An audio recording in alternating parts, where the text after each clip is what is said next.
பாப்பா இன்னைக்கு நம்ம ஸ்ரீ கிச்சனில் என்ன சமையல்? வாங்க பார்க்கலாம். இப்போது மாங்காய் சீசன் அப்படிங்கிறனால ஃபுல்லாக நம்ம வந்து நிறைய டிஷ்ஷஸ் மாங்காய் வச்சு தான் பண்ணியிருக்கோம். மாங்காய் சாதம்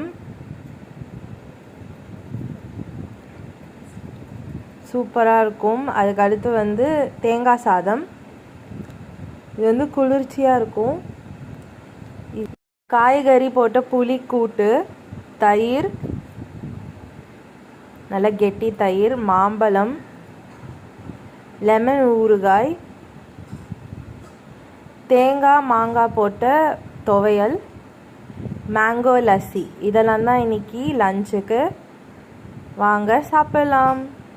இந்த மாதிரி சீசனல் ஃப்ரூட்ஸாக எடுத்து அதை வந்து வெரைட்டியாக செஞ்சு சாப்பிடுங்க. அதே மாதிரி இந்த வெயிலுக்கு மோர் கண்டிப்பாக குடிங்க. தேங்க்யூ.